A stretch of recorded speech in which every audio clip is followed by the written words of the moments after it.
క్రీస్తు సాక్షిగా నీవు ఉంటావా? నీదు సాక్ష్యము నిలుపుకుంటావా? క్రీస్తు సాక్షిగా నీవు ఉంటావా?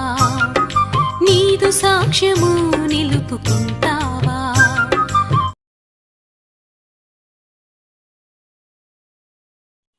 అనుదిన క్రైస్తవ జీవన శైలి.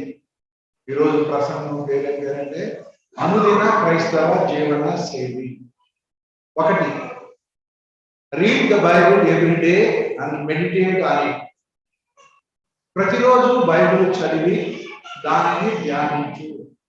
బైబిల్లో ఈ మాట ఎక్కడ ఉంది అని చాలా చోట్ల ఉండొచ్చు. నేను కీర్తన గ్రంథం 1వ కీర్తన 2వ వచనం, వాళ్ళు చెప్పిన మాట వాక్యానుసారంగా ఉందా లేదా అనేది. కీర్తన 1:2, యెహోవా ధర్మశాస్త్రమునందు ఆనందించుచు దివారాత్రము దాన్ని ధ్యానించువాడు దాన్ని. అలాగే 119వ కీర్తన 97వ వచనం, 119వ కీర్తన 97వ వచనం. ఏంటిది? నీ ధర్మశాస్త్రము నాకెంతో ప్రియముగా ఉన్నది, దినమల్లా నేను దానిని ధ్యానించుచున్నాను. కాబట్టి యేసు ప్రభువుని విశ్వాసం నుంచి రక్షణ పొందాను, నీతిమంతుడిగా తీర్చబడ్డాను అని చెప్పే ప్రతి ఒక్క బిడ్డ కూడా ఏం చేయాలంటే ప్రతిరోజు బైబిల్ చదవాలి. బైబిల్ చదవకుండా ఒకరోజు కూడా మనకి దాటుకోకూడదు. ప్రతిరోజు బైబిల్ చదవాలి. బైబిల్లో ఉంది, యేసు ప్రభు చెప్పాడు మత్తయి 4:4, మనుష్యుడు రొట్టె వలన మాత్రం కాదు కానీ దేవుని నోట నుండి వచ్చి ప్రతి మాట జీవించును అని చెప్పాడు. కాబట్టి మనకి శరీరానికి పొద్దున్నే కాఫీ తాగుతున్నాం, టిఫిన్ చేస్తున్నాం, మధ్యాహ్నం భోజనం చేస్తున్నాం, సాయంకాలం భోజనం చేస్తున్నాం కదా. మన శరీరానికి శక్తిగా ఉండడానికి, నీరసం లేకుండా ఉండడానికి. అలాగే మన ఆత్మకు దేవుని వాక్యము ఆహారం. కాబట్టి దేవుని వాక్యము మన ఆత్మకి ఆహారం. కాబట్టి ప్రతిరోజు మీరు బైబిల్ చదవాలి. ఎవరైనా ప్రతిరోజు బైబిల్ చదవడం లేదు అంటే కనుక, ఎవరైనా దినమంతా అన్నం తినడం లేదు అంటే, ఒకరోజు అన్నం తినలేదు అంటే ఏమనుకోవాలి మనం? ఏమండి, నీరసం ఉంది మానేసాడా? నీరసం ఉంటే అన్నం తినాలి కదా, నీరసం పోవడానికి. ఆకలి లేదనమాట.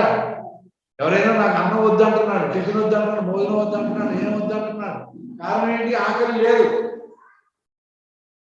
ఒక రోజైతే పోనీ, 2 రోజులు, 6 రోజులు అన్నం తినడం లేదంటే అర్థం ఏంటి? ఆకలి లేదు అన్నమాట అర్థం. అంటే ఆకలి లేదంటే అర్థం ఏంటి? ఒంట్లో ఏమో బాగలేదు, ఒంట్లో బాగులేదు అదనమాట. కాబట్టి ఆత్మీయంగా చూసారా, కొత్తగా బైబిల్లో 1 పేతురు 2లో చెప్పాడు కదా, కొత్తగా జన్మించిన శిశువులను పోలిన వారై నిర్మలమైన వాక్యమును పాల వలన రక్షణ విషయంలో ఎదుగునట్లు ఆ పాలను అపేక్షించుడి అని ఉంది కదా. పుట్టిన బిడ్డకి పాలు తాగట్లేదు అంటే అర్థమేంటి? ఒక రోజంతా పాలు తాగలేదు, ఏదో బాగలేదంటే కదా అర్థం. అలాగే మీరు ఎవరైనా బైబిల్ చదవకుండా ఉన్నారంటే, చదవడము ధ్యానించడం, దాని గురించి ఆలోచిస్తూ ఉండాలి. ఈ వాక్యం బోధపరచుకోవగా అని ప్రార్థన చేసుకుంటూ దాని గురించి ధ్యానించాలి, మననం చెయ్యాలి, అలా ఆలోచిస్తూ ఉండాలి. అది ధ్యానం అంటే ఏంటంటే చదివేసి మర్చిపోకుండా దాని గురించి మనం బైబిల్ ఎంతసేపు చదువుతాం? 5 నిమిషాలు, 10 నిమిషాలు, పావు గంట చదువుతాం, ఆ తర్వాత మూసేస్తాం. కానీ ఇక మన పనుల్లో వ్యాపకాలు ఉంటాం. ఆ మాటలు మన మనసులో మెదిలాడుతూ ఉండాలన్నమాట. అది ధ్యానం చేయడం. ఆ పని చేయాలి. ప్రతి దేవుని బిడ్డ కూడా బైబిల్ చదవాలి, దాన్ని దినమంతా ధ్యానం చేయాలి. ఇక్కడ చెప్పిన మాట అదే, యెహోవా ధర్మశాస్త్రమునందు ఆనందించుచు దివారాత్రము దాన్ని ధ్యానించువాడు ధన్యుడు అని. ఆ పని మనం చేస్తూ ఉండాలి. నంబర్ 1. తర్వాత number 2, let the word of God rule your life. దేవుని వాక్యము నీ మీద అధికారము చేసేటట్టుగా నువ్వు అంగీకరించాలి. దేవుని వాక్యము నిన్ను నడిపించాలి. దేవుని యొక్క వాక్యానికి నీ మీద పెత్తనం ఉండాలి. చూడండి, దీనికి ఎక్కడ రెఫరెన్స్ ఉందంటే 119వ కీర్తన 105వ వచనం. నీ వాక్యం నా పాదములకు దీపమును, నీ వాక్యము నా పాదములకు దీపము, నా త్రోవకు వెలుగునై ఉన్నది. అది వాక్యం చదివి అలా పడేయడం కాకుండా ఆ వాక్యమే మన త్రోవకు వెలుగుగా ఉండాలి, మనం నడిపించేదిగా ఉండాలి. పాదాలకు దీపం, త్రోవ చూపించేదిగా ఉండాలి. 106 వచనం, 105, 106. నీ న్యాయ విధులను నేను అనుసరించదనని, నీ న్యాయ విధులను నేను అనుసరించదనని నేను ప్రమాణం చేసి ఉన్నాను. నా మాట నెరవేర్చు. కాబట్టి ఈ వాక్యం చదివేసి మరి దాన్ని మర్చిపోతే ఎలాగా? ఆ వాక్యము మన ప్రవర్తనను ప్రభావితం చేయాలి. అదనమాట, మన ప్రవర్తనను ఆ వాక్యము ప్రభావితం చేయాలి. ఆ వాక్యము వెలుగులో మనం నడుచుకోవాలి. ఆ వాక్య అధికారం కింద మన ప్రవర్తన. 119, 133 వచ్చినప్పుడు నీ వాక్యమును బట్టి నా అడుగులు స్థిరపరచుము, ఏ పాపమును నన్ను ఏలనీయకుము. చూసారా, మనల్ని పాపాలు ఏలుతా ఉంటాయి. సిగరెట్ నిన్ను ఏలుతుంటుంది, తాగు ఏదో ఏదో పాపాలకి మీరు బానిసలు అయిపోతారు. ఇక అట్లా కాదు, మీరు అవన్నీ విడిచిపెట్టి దేవుని దగ్గరికి వచ్చారు, దేవుని నమ్మారు, దేవుడు మిమ్మల్ని కూడా చేర్చుకున్నాడు, క్షమించాడు, నీతిమంతులుగా చేర్చేశారు. ఇప్పుడు మీరు ఎలా ఉండాలి? దేవుని వాక్యానికి నీ మీద అధికారం ఇవ్వాలి. నీ మీద దేవుని వాక్యానికి అధికారం. నీ ప్రవర్తన అంతటి యందు ఆయన అధికారములకు ఒప్పుకొనుమనుగా సామెతలు 3:5 సామెతలు 3:5 ఉంది కదా. అంటే ఆయన అధికారం అంటే ఆయన వాక్యాధికారానికి ఒప్పుకోవాలి. మన ప్రవర్తన దేవుని వాక్య అధికారము చేత నడిపించబడతా ఉండాలి. ఉదాహరణకి అబద్ధం చెప్పొద్దని వాక్యం చెప్తుంది, అబద్ధం ఆడరాదు అని. ఆ వాక్యం నీ మీద అధికారం చేస్తుంది. ఆ వాక్య అధికారం కింద నేను నడుస్తున్నాను. మంచిగా ప్రాయంగా యథావిధంగా అబద్ధాలు ఆడేస్తున్నావు. మీ నోట బూతులేను, పోకిరి మాటలేను, సంసోక్తులేను రాకూడదండి. మరి మన నోట బూతులు, దేవుడి వాక్యం మన నోట బూతులు రావద్దని ఉంది, మన బూతులు మాట్లాడొద్దని ఉంది అని భయంతో మనం నడుచుకోవాలిగా. మరి ఎలా ప్రకారం బూతులు మాట్లాడేస్తామంటే ఆ వాక్యం నీ మీద ప్రభావం చూపించట్లేదని అర్థం కదా. కాబట్టి దేవుడి వాక్యము నీ ప్రవర్తన మీద అధికారం కలిగి ఉండేలాగా చూసుకో. దేవుడి వాక్య అధికారానికి నువ్వు లోబడి ఉండేలాగా చూసుకో. దేవుడి వాక్యం ఒక తట్టు ఉంటే నువ్వు నీ ఇష్టానుసారంగా నడిస్తే ఉంటే ఇక వాక్యం చదివి దాన్ని ధ్యానం చేసి సుఖం. దేవుని యొక్క వాక్య అధికారానికి ఒప్పుకో. అందులో ఏమి రాయబడి ఉందో దాని ప్రకారంగా నడుచు, దానికి నీవు తగినట్టుగా నడుచుకో. ఆ వాక్యానికి విరుద్ధంగా నడుచుకోవద్దు. అది దేవుని బిడ్డ లక్షణం కాదు. అదనమాట. కాబట్టి ప్రతిరోజు బైబిల్ చదవాలి, ధ్యానించాలి. మొదటి. రెండోది, మనం చదివిన వాక్యము యొక్క అధికారం కింద మనం నడుచుకో ఆ రోజంతా. మూడవది, try to maintain good conscious. అంటే మంచి మనస్సాక్షి కలిగి ఉండేలాగా చూసుకో. నీ మనస్సాక్షి మంచిగా ఉండేటట్టు చూసుకో. ఉదాహరణకి అపోస్తల కార్యముల గ్రంథం 23వ అధ్యాయం 1వ వచనం చూడండి. అపోస్తల కార్యములు 23:1. పౌలు మహాసభను తేరి చూచి పౌలు మహాసభ వారిని తేల్చూచి, సహోదరులారా, నేను నేటి వరకు కేవలం మంచి మనస్సాక్షి గలవాడునే దేవుని ఎదుట నడుచుకుంటున్నని చెప్పాను. పౌలు ఒక దగ్గర మాట్లాడాల్సి వచ్చినప్పుడు ఒక సభ ముందు ఆయన ఏం చెప్తున్నాడు, నేను నేటి వరకు కేవలము మంచి మనస్సాక్షి గలవాడనై నడుచుకుంటుంది అని చెప్పారు. కాబట్టి మనము మంచి మనస్సాక్షి కలిగి ఉండాలి. ప్రతిరోజు ఉండాలి. ఆదివారం వచ్చినప్పుడు ప్రభుని స్తుతించడానికి నీ మనసు నిన్ను గద్దించినట్టుగా ఉండకూడదు.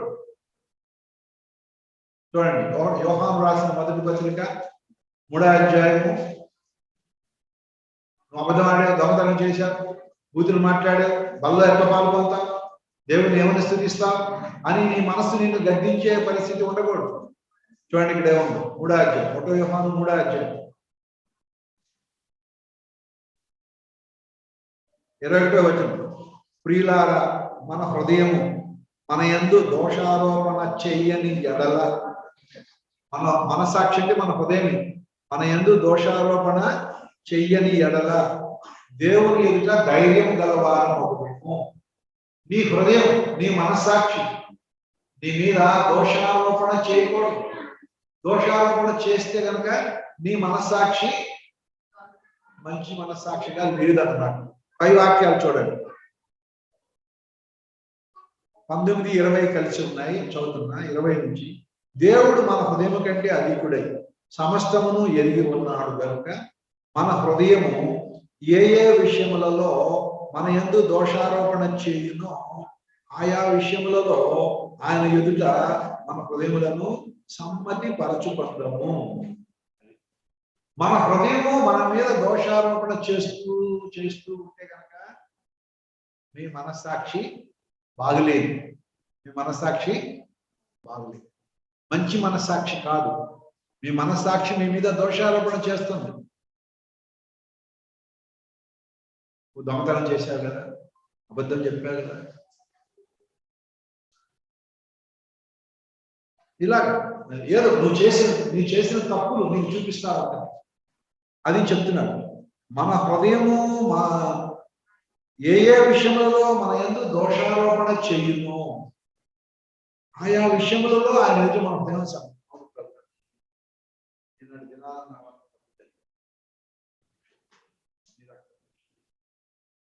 నేను మరలా ఇంకోసారి అలాంటి తప్పు చేయను అని దేవుడు ఎదురుగా ఒప్పుకో.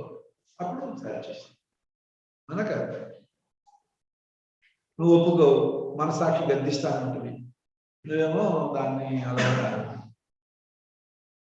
అణిచివేస్తుంటావు. అలాగే అణిచేయడం కూడా ఉండాలి బైబిల్లో. పేతురు రాసిన 2వ పత్రిక చూడండి. అంటే మన మనస్సాక్షి మన మీద దోషారోపణ చేస్తుంది అనుకో, వారికి అస్తమానం దోషారోపణ చేస్తుంటాం అని నువ్వు అన్నావు అనుకో, ఇంకా నీకు దోషారోపణ చేయదు, ఊరుకుని పోయి వాత వేయబడిన మనస్సాక్షి. 1 తిమోతి 4వ అధ్యాయము 3వ వచనం చదువు. ఆ అబద్ధికులు వాత వేయబడిన మనస్సాక్షి గలవారై, మనస్సాక్షి గలవారి. అది చూసారా, వాత వేయబడిన మనస్సాక్షి అంటే మనము ఆ మనస్సాక్షి చెప్పినట్టుగా నడవకపోతే నువ్వు దానికి వాత పెట్టావు. నువ్వు అలాగా గద్దించొద్దు, మాటి గద్దించొద్దు. నాకు తెలిసిన తప్పు, నేను ఇంకా అది చేయక తప్పదు, చేయాల్సిందే, నేను అది చేయకపోతే నేను బతకలేను అన్నట్టుగా నువ్వు ఉన్నావు అనుకో, ఇక మనస్సాక్షి వాత పెట్టేస్తే ఇంకా అది పనిచేస్తా అదనమాట. మంచి అది పౌరు చెప్తున్న మాట, నేను నేటి వరకు కేవలము మంచి మనస్సాక్షి గలవాడని దేవుని ఎదుట నడుచుకుంటునని చెప్పాను. తర్వాత 24:16 కూడా, అపోస్తల కార్యములు 24:16, ఈ విధమున నేను దేవుని ఎడలను మనుషుల ఎడలను ఎల్లప్పుడూ నా మనస్సాక్షి నిర్దోషమైనదిగా ఉండునట్లు అభ్యాసము చేసుకొనుచున్నాను. దేవుని ఎడలను మనుషుల ఎడలను నా మనస్సాక్షి ఎల్లప్పుడూ నిర్దోషమైనదిగా ఉండునట్లు అభ్యాసము చేసుకున్నాను. ఎవరి విషయంలో కూడా నా మనస్సాక్షి. వాళ్ళకి నువ్వు అన్యాయం చేసావా, వీళ్ళకి ద్రోహం చేసావా, వాళ్ళతో కోపంగా మాట్లాడావా, వాళ్ళ మనసు నొప్పించావా? అలాగా దేవుని ఎడల దేవునికి వ్యతిరేకంగా ఏమైనా చేసావా, మనుషులకు వ్యతిరేకంగా ఏమైనా చేసావా? అవి సరిచేసు, చక్కదిద్దుకో. దేవుని ఎడలను మనుషుల ఎడలను ఎల్లప్పుడూ నీ మనస్సాక్షి నిర్దోషమైనదిగా ఉండునట్టు చూసుకో. ఎవరైనా నువ్వు కోప్పడ్డావు, అప్పటి నుంచి మాట్లాడలేదు వాటితో, కాలేకపోయారు. అట్లా ఉండకూడదు. దేవుని బిడ్డలు మన మనస్సాక్షి వాళ్ళ విషయంలో దోషంగా ఉంది, నిర్దోషంగా లేదు. దేవుని ఎదుట దేవునికి విరోధంగా ఏం చేయకూడదు. మనుషులకి విరోధంగా వాళ్ళని ఏదో నొప్పించే మాట మాట్లాడారు, వాళ్ళని బాధించే మాట మాట్లాడారు, వాళ్ళని అవమానపరిచే మాట మాట్లాడారు, కించపరిచే మాట మాట్లాడారు, వాళ్ళకి సారీ చెప్తుంది. అప్పుడు నీ మనుషులు ఎదుట నీ మనస్సాక్షి నిర్దోషంగా ఉంది. 1 తిమోతి 1:18. నా కుమారుడైన తిమోతి, నీవు విశ్వాసమును మంచి మనస్సాక్షి కలిగిన వాడవై నిన్ను గురించి ముందుగా చెప్పబడిన ప్రవచనంలో చెప్తున్నా, ఈ మంచి పోరాటం పోరాడాలని వాటిని బట్టి నీకు అప్పగించుతున్నాను. తిమోతికి చెప్తున్నాడు, నీవు విశ్వాసము మంచి మనస్సాక్షి, చూసారా, మంచి మనస్సాక్షి కలిగి మనం జీవించాలి. దేవుడు నా ప్రవర్తన విషయంలో నాలో ఏమి తప్పు పట్టని విధంగా నేను ఉండాలి. మనుషులు ఎవరు కూడా మన మీద ఏదన్నా ఏలెత్తి చూపడానికి అవకాశం లేదు. తీతుకు రాసిన పత్రిక చూడండి, 2వ అధ్యాయం. పరపక్షమందుండు వాడు, 7వ వచనం, పరపక్షమందుండు వాడు మనలను గురించి చెడు మాట ఏది చెప్పనేరక సిగ్గుపడునట్టు అన్నిటి యందు నిన్ను నీవే సత్కార్యముల విషయం మాదిరిగా కనపరుచుకొను. సైతాను సంబంధులు, లోక సంబంధులు ఎవరైనా సరే, ఏ ప్రార్థన అంటే ఆ ప్రార్థన, మాకు ఇట్లా చేశాడు, నాకు అట్లా చేశాడు, మోసం చేశాడు, ఇలాగా ఉండకూడదు.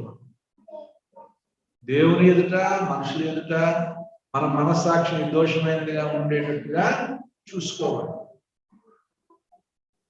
నీ మనస్సాక్షిని మీద దోషారోపణ చేస్తూ ఉంటే కనుక నీ ప్రార్థన దేవుడికి వినపడదు, నీ స్థుతులు దేవుడి సన్నిధికి చేరవు, నువ్వు బలలో కూడా పాల్పొందడం కరెక్ట్ కాదు. మనస్సాక్షి, మంచి మనస్సాక్షి కలిగి ఉండడానికి ప్రయత్నించు. సాధ్యమైతే దిద్దుకో, సరి చేసుకోకపోతే మరి దేవుడితో సమాధానం లేకపోతే మనం నెమ్మది ఉంటుందా? ఏమండి, నెమ్మది ఉంటుందా? సంతోషం ఉండదు. కాబట్టి అది కొంచెం చూసుకోండి. 4వ, love God with your whole heart. నీ పూర్ణ హృదయంతో దేవుని ప్రేమించు. మార్క్స్ వార్త 12వ అధ్యాయం. 28 నుంచి 31 వచ్చిన వర్షం.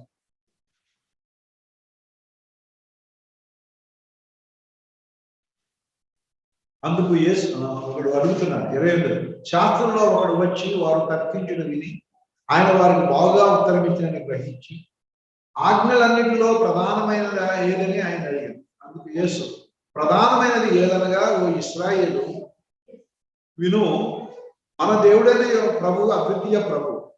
నీవు నీ పూర్ణ హృదయంతోను, నీ పూర్ణ ఆత్మతోను, నీ పూర్ణ వివేకంతోను, నీ పూర్ణ బలముతోను నీ దేవుడైన ప్రభువును ప్రేమింపవలను అన్నది ప్రధానమైన ఆజ్ఞ. 2వది, నిన్ను వలే నీ పొరుగు వారిని ప్రేమింపవలను అన్నది 2వ ఆజ్ఞ. వీటికంటే ముఖ్యమైన ఆజ్ఞ మరేమీ లేదు. అది నీ పూర్ణ హృదయంతో దేవుణ్ణి ప్రేమించాలి. దేవుడి కంటే ఎక్కువ ఇంక ఈ లోకంలో నీకు ఎవరు ఉండకూడదు. దేవుడి కంటే ఎక్కువ ఇంకెవరు లేదు, ఉండకూడదు. ఆదివారము 99% దేవుని సన్నిధిని కనబడాలి అనే దానికంటే ఎక్కువ ప్రాధాన్యత ఇంక నువ్వు దేనికి ఇవ్వకూడదు. ఇస్తే కనుక నీ పూర్ణ హృదయంతో నువ్వు దేవుని ప్రేమించట్లేదు కాదు. 99%. 1% నేను ఎందుకు అట్లా పెట్టానంటే, ఒక్కోసారి ప్రమాదకరమైన పరిస్థితిలో మన ఇంట్లో ఎవరైనా ప్రమాదకరమైన పరిస్థితి, ప్రాణాపాయ పరిస్థితులు ఉంటాయి. అట్లాంటప్పుడు మనం అటెండ్ అవ్వాలి వాళ్ళ కోసం. అందుకు ఆ 1%. అంతేగాని మామూలు పరిస్థితుల్లో కనుక మనము దేవుడి సన్నిధికి రాకుండా ఉంటాం. నీ పూర్ణ హృదయంతో దేవుడిని ప్రేమిస్తావు. దేవుడిని ప్రేమిస్తే పొరుగువాడిని కూడా ప్రేమించాలి. నిన్ను వల్ల నీ పొరుగువాడు అంటే మన ఇంటి పక్కోడు కాదు. అవసరంలో ఉన్న వాళ్ళు ఎవరైనా మన పొరుగువాడు. అవసరంలో ఉన్న వాళ్ళు ఎవరైనా మన పొరుగువాడు. ఈ పొరుగువాడి ఆదాము సూర్యుడు కాదు. అవసరంలో ఉండేవాళ్ళు ఎవరైనా నా పొరుగువాడి కింద లెక్క. వాళ్ళు దేవుని నమ్ముకున్న వాళ్ళు అవ్వచ్చు, ఒక్కోసారి దేవుని నమ్ముకున్న వాళ్ళు కూడా మన పొరుగువాడు. ఎవరైనా నేను దేవుడిని ప్రేమిస్తున్నానని చెప్పి తన సహోదరుని ప్రేమించకపోతే, కనబడే సహోదరుని ప్రేమించని వాడివి కనబడిన దేవుడిని ఎట్లా ప్రేమిస్తావు అని ఉంది వాక్యం. ఇందా 1 యోహాను 4వ అధ్యాయం చూడండి. 1 యోహాను 4వ అధ్యాయం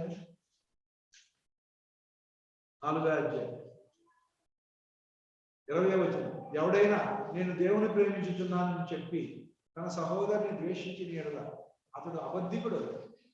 అతడు అబద్ధం చెప్తున్నాడు.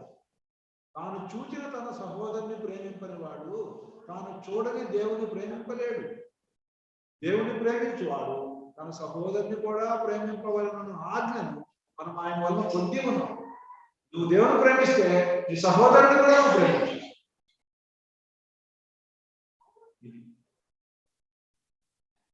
నాలుగో మాట, పూర్ణ హృదయంతో దేవుని ప్రేమించాలి.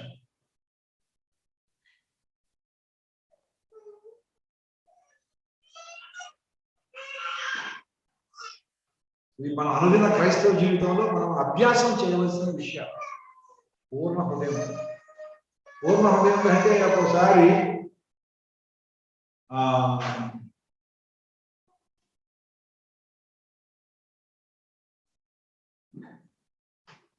మన వృత్తిలో, మన వ్యాపారంలో దేవుడికి ఇష్టం లేని పనులు చేయాల్సి వచ్చిందన్న. ఉదాహరణకి ఒక ఆమె క్లబ్లో డ్యాన్స్ చేస్తుంది.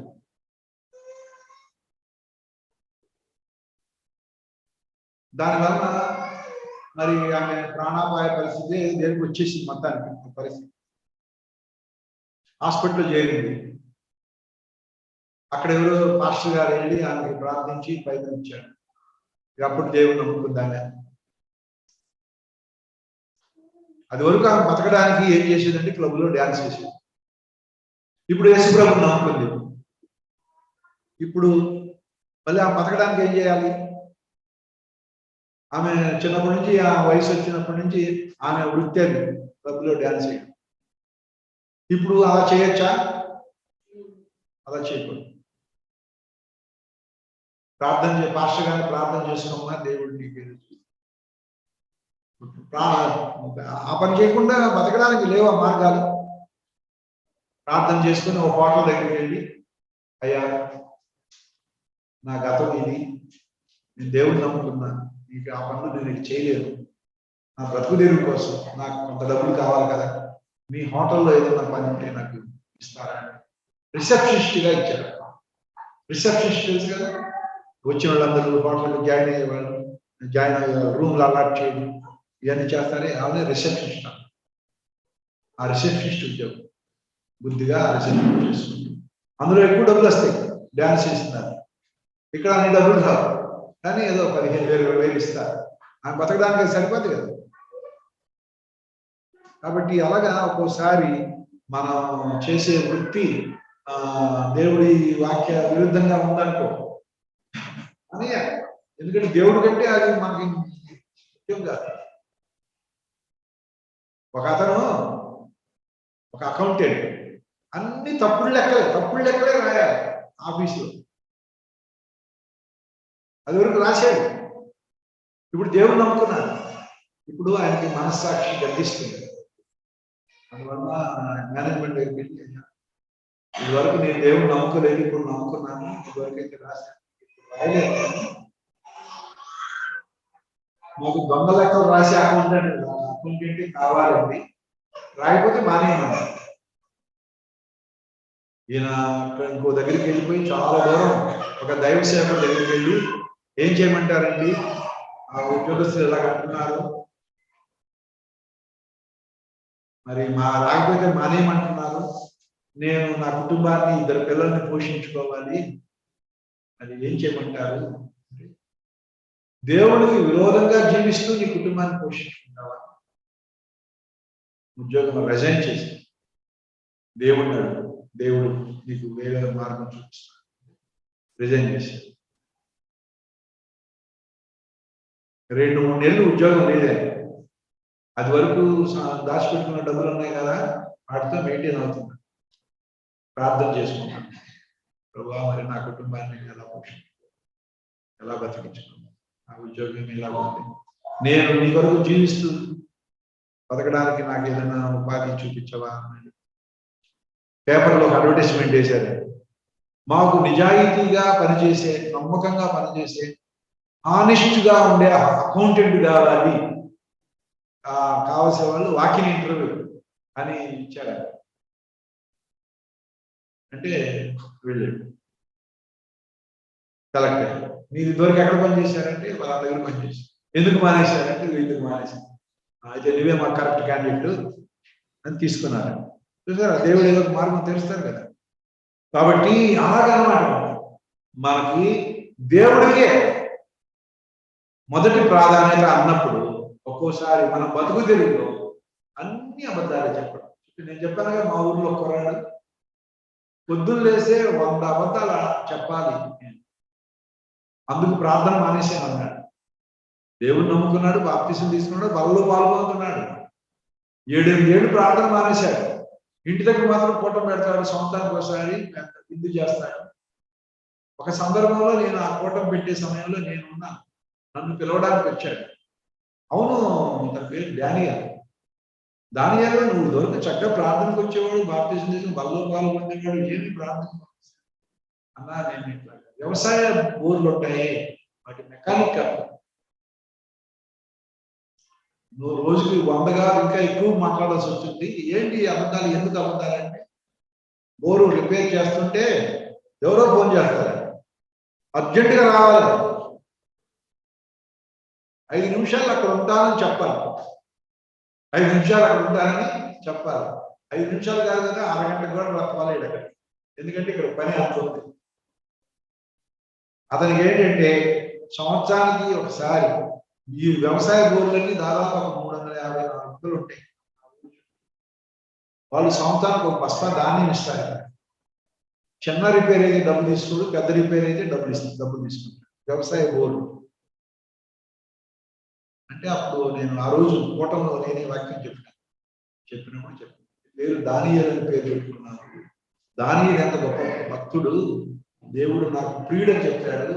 అలాంటి భక్తుడి పేరు పెట్టుకొని నువ్వు ఇట్లా బతికితే ఎట్లాగా, దేవుడు నువ్వు డబ్బు సంపాదించుకుంటున్నావు బాగానే, దాదాపు 350 బస్తా వస్తుంది అసలు, పొలం లేకపోయినా సరే, బియ్యం ఒడ్లు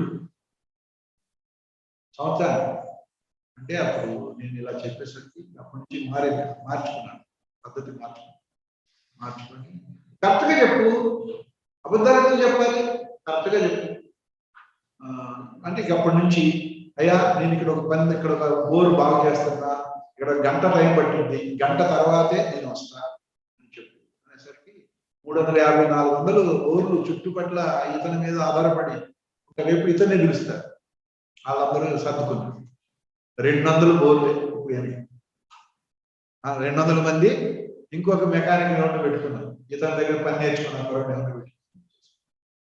అయితే ఇతనికి మామూలుగా ప్రభుత్వం ఇచ్చిన భూములు ఉన్నాయి, అవి సాగు చేసుకోవట్లేదు. ఇప్పుడు 200 బోర్లే కదా, వాళ్ళు ఎప్పుడు పిలిచినప్పుడు పోవడం, మిగతా టైంలో తన సొంత భూమి బాగు చేసుకున్నాడు. బాగు చేసుకొని వాళ్ళ 200 బస్తాల ద్వారా తను ఇక్కడ తన పొలం పండించుకొని తన పొలంలో బోరేయించుకున్నాడు. బోరేయించుకొని ఇప్పుడు సొంతగా పొలం పండించుకుని ఇప్పుడు చక్కగా మందిరానికి రావడం, సంఘంలో బాధ్యతగా వాళ్ళలో పాల్గొనడం, ఒక పెద్దలాగా పరిచారకులాగా వాళ్ళ నాయన కూడా సంఘంలో బాధ్యతగా కొడుకన్నమాట. టైలరింగ్ నేర్చుకున్నాడు, ఏం చేస్తాడు, అన్నీ ఉన్నాయి, విద్యలు ఉన్నాయి. చూసారా? అట్లాగా దేవుడి కొరకు మనము అబద్ధాలు చెప్పాల్సి వస్తే మరి మానే. ఒక ఆయన దేవుడు నమ్ముకున్న ఆయన బట్టల దుకాణంలో బట్టలు కొలుస్తారు, కొలిసే ఉద్యోగం, మీటర్లు 2 మీటర్లు కొలుస్తారు. ఆ యజమాని అంటాడంటే, నువ్వేంటి అంత కరెక్ట్ కొలుస్తున్నావు, అంత కరెక్ట్ కొలిస్తే మనకు లాభాలు ఎక్కడ వస్తాయి, కొంచెం తేడాగా కొలువు అన్నాడు. అలాగే తేడాగా కొలిస్తే ఆయన మనస్సాక్షి గర్దిస్తుంది. నేను ఆ పని చేయలేనండి అని అలాగా ఉన్నారు భక్తులు. దేవుడి కొరకు, దేవుడిని ప్రేమించి దేవుడి కొరకు కొన్ని అంటాడు మనం మానేసి. అదనమాట మన జీవితంలో దేవుడు మనకు ముఖ్య ప్రాధాన్యత. దేవుడి తర్వాత ఏదైనా మన బతుకు తెరువైనా. కాబట్టి మనము దేవుడి కొరకు మనం అలాగ చేసాము. వాక్యం ఏం చెప్తుంది? నా నిమిత్తము తన ప్రాణమును పోగొట్టుకున్నవాడు దాన్ని దక్కించుకుని, నా నిమిత్తం తన ఉద్యోగం పోగొట్టుకున్నవాడు దాన్ని దక్కించు. షడ్డకు మిషకులు దేవుని నిమిత్తం ఏం పోగొట్టుకోవడానికి తయారయ్యారు? ప్రాణాలు పోగొట్టుకోవడానికి తయారు. మేము అగ్రహాన్ని మొక్కం అన్నాం, అగ్నిగుండంలో పడేశారు, దేవుడు కాపాడాడు. అలాగే దానియేలు సింహం గోలో పడలేదు, దేవుడి నిమిత్తం వాళ్ళు నిలబడ్డారు, దేవుడు ఆయన కాపాడాడు. అలాగా ఉంటారు. ఐదో మాట, forgive others, ask forgiveness if you are at all. నీ ఎడల ఎవరైనా తప్పు చేశారు వాళ్ళని నువ్వు క్షమించాలి. నువ్వు ఎవరి ఎడలైనా తప్పు చేసేవారు వాళ్ళని నువ్వు క్షమాపణ అడగాలి. బైబిల్ రెఫరెన్స్ చూపిస్తున్నట్లు మత్తయి సువార్త 18:21-22. ఆ సమయంలో పేతురు ఆయన దగ్గరకు వచ్చి ప్రభువా నా సహోదరుడు నా ఎడల తప్పిదం చేసి నేను ఎన్ని మార్లు అతను క్షమింపవాలను? 7 మార్లు మట్టుగా అని అడిగారు. అందుకు యేసు అతనితో ఇట్లా, 7 మార్లు మట్టుకే కాదు, 77 మార్ల మట్టు, 77 మార్ల మట్టు అంటే 70 × 7 అంటే 490 సార్లు, అంటే లెక్కలేని సార్లు. ఎవరైనా మన ఏళ్ళు తప్పు చేసి అయ్యా సారీ మనం క్షమించాలా లేదు? కాబట్టి ఎవరైనా మన ఏళ్ళు నేను క్షమించను, నిన్ను చచ్చినా క్షమించను అనకూడదు. మరి నీవు క్షమించకపోతే నీవు దేవుడు ఏదో విరోధంగా చేసే తప్పు దేవుడు క్షమిస్తాడా? ఎలా క్షమిస్తాడు? నీ ఎడలో తప్పు చేసిన వాడిని నువ్వు క్షమించవు, నీ తప్పులు దేవుడు క్షమిస్తాడా? ఎలా క్షమిస్తాడు? కాబట్టి నీ తప్పులు దేవుడు క్షమించాలంటే నీ ఎడలో తప్పు చేసిన వాళ్ళని నువ్వు క్షమించు. నా సహోదరుడు నా ఎడ తప్పు చేస్తే నేను ఎన్నిసార్లు తను క్షమించాలి? 7 సార్లు క్షమిస్తే సరిపోతుంది. 7 సార్లు కాదు, 77 సార్లు, అంటే 70 × 7 సార్లు అంటే 490 సార్లు.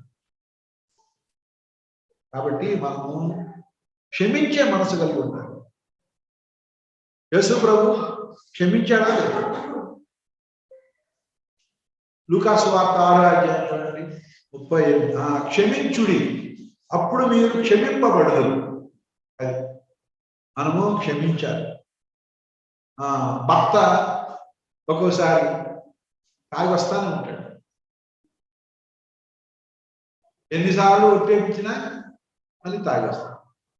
ఇప్పుడు భార్య అతను ఏం చేయాలా? అలాగే భార్య ఒక్కోసారి తప్పు చేస్తే భర్త కూడా క్షమించాలి, ఒకరికొకరు క్షమించాలి. క్షమించే మనసు మనకుంటారు. ఎందుకంటే మన దేవుడు క్షమించేవాడు. తండ్రి వీరేం చేయకున్నారు, వీరు ఎదుగురు కనుక వీరిని కాబట్టి మన ఎడలో తప్పు చేసిన వాళ్ళని మనం క్షమించాలి. మనం ఎవరి ఏడైనా తప్పు చేస్తే వాళ్ళు కూడా వాళ్ళ క్షమాపణ అడగాలి. మనం క్షమించిన ఒక విషయం, మనం ఇతరులను క్షమాపణ అడగాలి. ఉదాహరణకి అపోస్తల కార్యములు 23:1 ఇక్కడ చూడండి, పౌలు మహాసభవాన్ని చూసి నేను నేటి వరకు కేవలం మంచి మనస్సాక్షి కనబడని దుర్నీతి నడుచుకుంటే చెప్పాను. అక్కడ ప్రధాన యాజకుడు ఉన్నాడు. అతను అన్నాడు, అందుకు ప్రధాన యాజకుడైన అననీయ అతని నోటి మీద కొట్టుడని దగ్గర నిలిచి ఉన్న వారికి ఆజ్ఞాపించగా అన్నాడు. పౌలు అలా అన్నాడని నేను నేటి వరకు కేవలం మంచి మనస్సాక్షి కనబడని వాడిని నోటి మీద కొట్టండి అన్నాడు ప్రధాన యాజకుడు. ఆ ప్రధాన యాజకుడిని పౌలు ఏమన్నాడంటే 3వ వచనం, పౌలు అతన్ని చూచి సొన్నము కొట్టిన గోడ, దేవుడు నిన్ను కొట్టును, నీవు ధర్మశాస్త్రం చొప్పున నన్ను విమర్శించ కూర్చుండి ధర్మశాస్త్రములకు విరోధముగా నన్ను పట్ట ఆజ్ఞాపించుచున్నావా అన్నాడు ప్రధాన యాజకుని పట్టుకొని. అప్పుడు పక్కన ఉండేవాళ్ళు అన్నారు, దగ్గర నిలిచి ఉన్నవారు, నీవు దేవుని ప్రధాన యాజకును దూషించదవా? ఆయన ప్రధాన యాజకుడయ్యా, ఆయన పట్టుకొని సున్నపు కొట్టిన గోడ అని అన్నావేంటి నువ్వు? అప్పుడు వెంటనే పౌలు ప్రధాన యాజకుడిని దూషించకూడదు. అందుకని వెంటనే పౌలు ఏమన్నాడో చూడండి 5వ. అందుకు పౌలు, సహోదరులారా, ఇతడు ప్రధాన యాజకుడని నాకు తెలియదు, నీ ప్రజల అధికారిని నిందింపవద్దని వ్రాయబడి ఉన్నది అని. ఈయన ప్రధాన యాజకుడు అంటే ఆయన ప్రధాన యాజకులు దుస్తులు వేసుకొని రాలేదు ఆ సమయంలో, మామూలుగా వచ్చాడేమో. ఆయన ప్రధాన యాజకుడు అని తెలియక ఆయన నోటి మీద పట్టండి అన్నందుకు బదులుగా సున్నము కొట్టిన గోడ అన్నాడు. ప్రధాన యాజకుడిని అంత మాట అంటావా అన్నారు వాళ్ళు చుట్టుపక్కల. మాకు ప్రధాన యాజకుడు తెలియలేదు అంటే వెంటనే తన తప్పు ఒప్పేసుకున్నాడు కదా. అలాగే మనం కూడా ఎంతో తాపుతారు. కాబట్టి ఈరోజు మనము రోజు బైబిల్ చదవాలి, ధ్యానించాలి. వాక్యం మన మీద ప్రభావం చూపించేలాగా మన ప్రవర్తనను దిద్దుకోవాలి. వాక్యం యొక్క ప్రభావం మన ప్రవర్తన మీద ఉండాలి. తర్వాత మంచి మనస్సాక్షి కలిగి ఉండాలి. 3వది, దేవుణ్ణి పూర్ణ హృదయంతో ప్రేమించాలి. మనం పొరుగు వాడిని కూడా, సహోదరులను కూడా ప్రేమించాలి. తర్వాత ఇతరులను మనం క్షమించాలి. ఎవరి ఏదైనా మనం తప్పు చేస్తే వాళ్ళని మనం క్షమాపణ. ఇది క్రీస్తు మార్గం అంటే ఇది అన్నమాట. కొంచెం మనకి ఒక్కోసారి ఇలాగా ఉండడానికి మన అహం అంగీకరించాలి. కాబట్టి దేవుడు మార్గం, శిలువ మార్గం అంటే తగ్గింపుతో, దీనత్వంతో, విడికి నలిగిన మనసుకు. పరలోక రాజ్యంలో, కొత్త ఆకాశం, కొత్త భూమిలో మనం ఉండాలి అంటే మరి ఇట్లాంటి ఉన్నతమైన వ్యక్తిత్వం, ప్రవర్తన గలవారుగా మనం రూపొందిన మరి ఎలాంటి వాళ్ళే రేపు పొద్దున పరలోక రాజ్యం లోకం పెద్ద పెద్ద చక్రవర్తులు, రాజులు, పెద్ద పెద్ద మేధావులు, పెద్ద పెద్ద కోటీశ్వరులకు లేని భాగ్యం నీకు నాకు దేవుడు పరలోక రాజ్యంలో ఉండే భాగ్యం ఇస్తాడు. మరి మనం కూడా వాళ్ళలాగే కక్షలు, కార్పణ్యాలు, పగ, ప్రతీకారం, ఈర్ష్యాసూయ, ద్వేషాలు, బూతులు, కోకిల మాటలు ఇవన్నీ ఉంటే ఇక మనకి వాళ్ళకి తేడా ఉంది. ఏంటి, దేవుడు కోటీశ్వరులను వదిలేశాడు, మేధావులను వదిలేశాడు, రాజుల్ని, చక్రవర్తులను కాదని ఇదిగో ఎల్లమ్మ, పొల్లమ్మ, సుబ్బయ్య, వెంకయ్య వీళ్ళందరినీ పరలోక రాజ్యం చేర్చుకున్నాడు. వీళ్ళాడ అనామకులు అని అందరూ అనుకుంటారు కదా. వాళ్ళు అనామకులు మీరు అనుకుంటారు. వాళ్ళు ఈ చెంప మీద కొడితే ఈ చెంప తిప్పినవాడు. నా కోసం వాళ్ళు సమస్తాన్ని విడిచిపెట్టారు. అది వాళ్ళ యోగ్యత, వాళ్ళ అర్హత. అది తమ సిలువనెత్తుకుని నన్ను వెంబడించారు అని దేవుడు పరమేశ్వరుడు. కాబట్టి అట్టి ఉన్నతమైన వ్యక్తిత్వం కలవాలి. యేసు ప్రభు వంటి నడత కలిగిన వారుగా ఉన్న ఆ రాజ్యానికి అర్హులుగా రూపొందాలి. అలా పరిశుద్ధాత్మ శక్తి ద్వారా మనం అలా ఉండడానికి దేవుడు మనకి సహాయం ఇస్తాడు. ఒకసారి మనము ఆ మార్గంలోకి వచ్చామనుకోండి, ఇక మళ్ళీ మాటికి మన వలన తప్పు జరగదు. ఆ రూట్లో ఉన్న ఎవరిని నొప్పించాం, ఎవరిని బాధించాం. ఆత్మానుసారంగా, ఆత్మ సంబంధంగా మంచి మనస్సాక్షిగా అట్లు దేవుడు తన సమృద్ధి అయిన కృప మనకు అందరికీ ప్రార్థన చేద్దాం. ప్రేమ గల ప్రభువా, మీ ఘనమైన నామముకు స్తోత్రములు. ఈ మధ్యాహ్నం వేళ ఆయా సమయాల్లో ఆత్మ సంబంధులైన భక్తులు ఇచ్చిన కొన్ని సలహాలు సూచనలు ఈ వాక్యానుసారంగా ఉన్నాయి. అందుకని మేము వాటిని ఈరోజు ధ్యానం కొరకు మేము తీసుకుంటాం. మేము ఇప్పుడు చదువుకున్న మాటలు ఏవైతే ఉన్నాయో వాటన్నింటినీ ప్రతి ఒక్కరూ తమ హృదయంలో భద్రం చేసుకుంటారు. ఆ ప్రకారంగా తమ జీవితాన్ని అనుదినం కొనసాగించుకోవడానికి మెండైన కృపను ప్రతి ఒక్క బిడ్డకి మీరు అనుగ్రహించుకొని ఆశీర్వదించమని ఇంతవరకు మీ సంఘ మాట్లాడించి నడిపించాలని సూచిస్తున్నాను. మా రక్షణ విమోచకుడైన యేసు క్రీస్తు వారి అతిశ్రేష్టమైన నామములో ప్రార్థించి కొనియాడు పెడుతున్నాను తండ్రి. దైవజనుడు దానియేలు బబులోను దేశమందు యెహోవాను కనపరచాడు. దైవజనుడు దానియేలు బబులోను దేశమందు యెహోవాను కనపరచాడు. తన దేవునికి తప్ప అన్యమైన ప్రతిమలకు దేవునికి తప్ప అన్యమైన ప్రతిమలకు ఏమాత్రం మొక్కనన్నాడు. తన సాక్ష్యము నిలుపుకున్నాడు. తన సాక్ష్యము నిలుపుకున్నాడు. క్రీస్తు సాక్షిగా నీవు ఉంటావా? నీదు సాక్ష్యము నిలుపుకుంటావా? క్రీస్తు సాక్షిగా నీవు ఉంటావా? నీదు సాక్ష్యము నిలుపు